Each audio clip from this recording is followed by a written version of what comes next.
Lors d'une capsule précédente, je vous mentionnais que si un client qui a le désir de parler en public se sent coincé, donc il y a une peur, il y a un blocage, une croyance limitante, ce que je vous mentionnais, c'est que là, on intègre le protocole J'ai un impact et on travaille avec des techniques spécifiques pour désengrammer dans le cerveau et dans le corps ces peurs, ces sensations désagréables, ces blocages. Et il y a toutes sortes d'approches.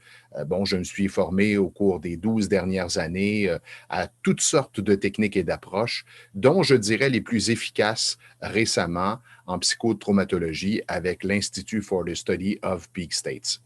Et en travaillant, en combinant ces deux forces, le protocole J'ai un impact et les techniques de communication, en quelques séances, pouf, la personne se sent tellement plus à l'aise. Mais oui, c'est sûr, parce que tout ce qu'on a comme croyance dans notre cerveau, ça installe des limites dans notre vie.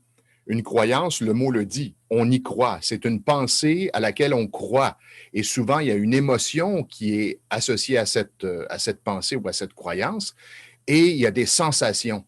Alors, même si on essaie de se convaincre qu'on est capable de parler en public, si la peur, elle est en nous, l'émotion, elle est là, là. Je ressens le stress dans mon corps, je serai incapable de passer par-dessus si l'intensité est très, très, très, très forte.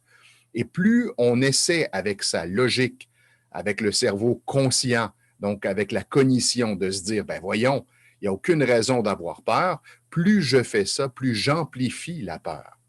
Alors, un petit truc, respirer dans la peur et respirer de façon abdominale. Pourquoi? Parce que la respiration abdominale, c'est la respiration naturelle chez l'humain et c'est la respiration de la détente.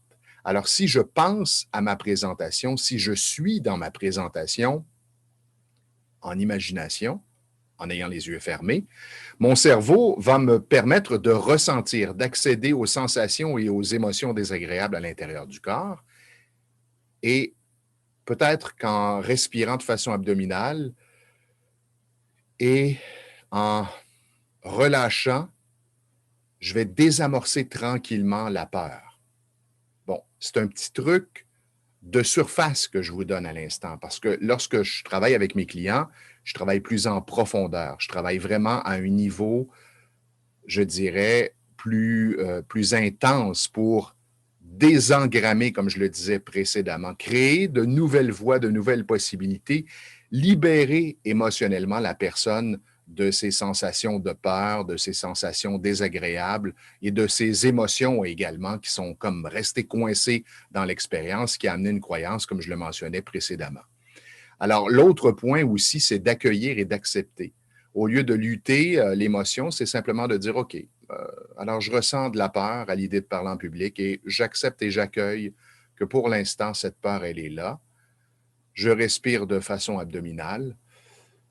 Alors ça pourrait aider aussi. Je vous conseille de commencer par expérimenter de cette façon. Et puis, si vous sentez que la peur, elle est encore présente, très, très, très présente, que vous vous sentez bloqué, que vous avez encore plein de croyances limitantes reliées à votre communication, contactez-moi.